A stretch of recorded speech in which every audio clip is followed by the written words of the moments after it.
of summers ago, my girlfriend and I were camping in the Chequamegon National Forest in northern Wisconsin. And after our experience, we do not plan to return unless we go with a larger group of people. My girlfriend and I are from Chicago, so northern Wisconsin was kind of our go-to place for R&R. We've done a number of hiking trips in northern Wisconsin and in the UP, but never to this area. We're not backpacking experts, but we have been to a number of national parks and have been out hiking and exploring when we can find time away from work. We love getting away from people and relaxing in nature, but this trip made us appreciate the presence of other people around us in unfamiliar places.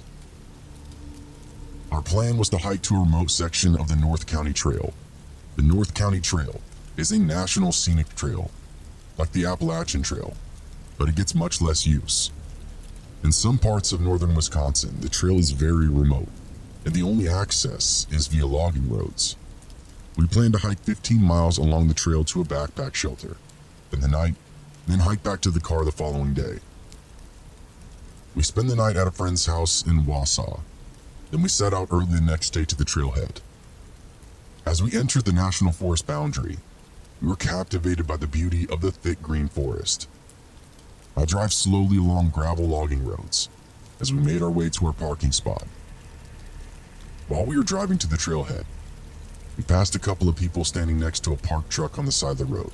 They appeared to be quote-unquote the hillbilly type, as they had a rusted-out pickup truck complete with a Confederate flag bumper sticker. As we drove past, I waved. They just stared back without returning any greeting. Friendly people, I thought to myself. After we passed them, I looked in the rearview mirror and noticed they continued to stare at us. Before we rounded a bend, I glanced back into the mirror again, saw them still watching us through the haze of the road dust. My girlfriend and I joked about the up north people, but we didn't think anything else of that encounter. Aside from those people, we did not encounter anyone else on those remote logging roads within the national forest boundary. We find the trailhead about 15 minutes later, after winding our way on the narrow logging road. There was no one else parked at the trailhead, a perfect chance to get some much-needed solitude, fresh air, and relaxation. After parking and making sure the car was locked, we hoisted our packs and set off on the trail. The weather was relatively cool, which thankfully kept the mosquitoes and biting flies at bay. We took pictures along the way, and we marveled at the lushness of this forest and the topography of the glacial marine. After solid 8 hours of hiking, we find our campsite. It consisted of a wooden backpack shelter and a fire ring. Even though the shelter provided ample space for us, we opted to set up our tent in a smaller clearing. It was about 100 feet behind the shelter. We built a fire at the shelter fire ring. I boiled water for our dehydrated trail food. As we ate, we watched the sky slowly turn dark. My girlfriend and I passed around some wine. We marveled at how many stars you could see away from the city. When the fire was reduced to a small pile of glowing embers, we decided to head back into our tent. We settled into our tent, looked through the pictures that we took that day. But after lugging a heavy backpack for 15 miles and drinking some wine, I was definitely ready for some shut-eye. When we camped at state and national parks, I usually wore earplugs. But that night, there were no RVs or other campers to make noise. So I closed my eyes and let the noise of the forest lull me into sleep. My girlfriend, on the other hand, was very uneasy that night. She normally had some apprehension whenever we were sleeping away from home. I'm not sure when we drifted off to sleep, but we awoke to a bone-chilling noise. It was pitch dark outside, and over the insects in the forest, I heard a dull thud. It sounded like someone was hitting two logs together. My girlfriend and I were wide awake at this point, and we lay silently in our tent, listening to that noise again.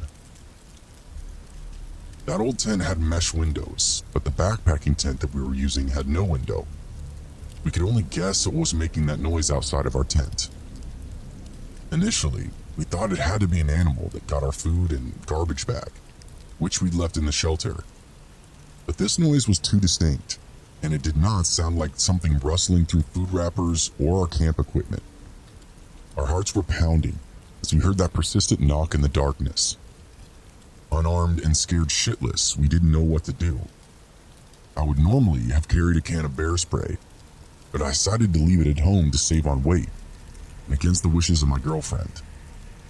That knocking continued, but we remained still as to not give away our location.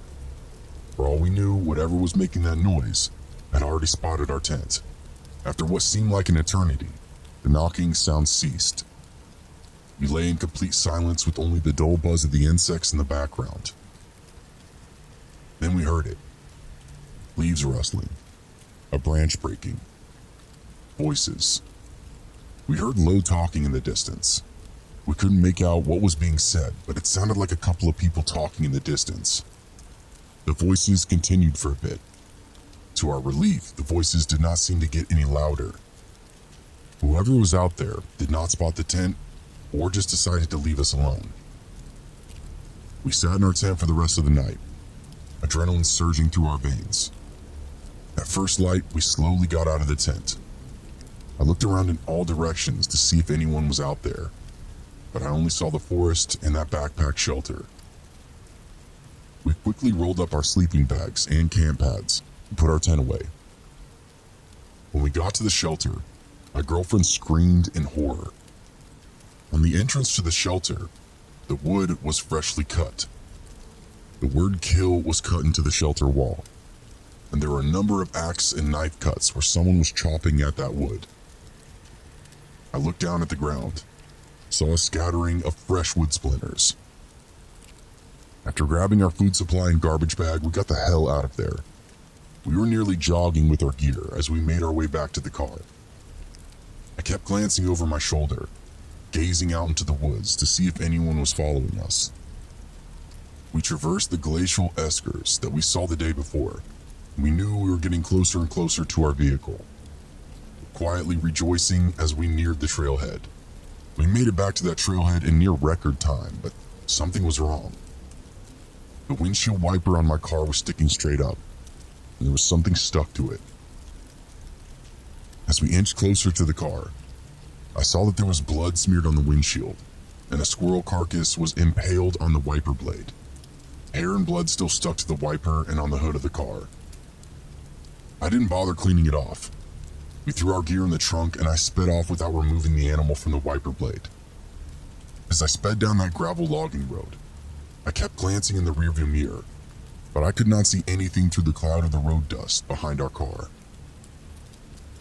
When we got to the gas station by the nearest town, I removed the carcass with a wad of newspaper and tried to remove as much dried blood as I could. I filled up on gas and we didn't stop until we made it to Milwaukee.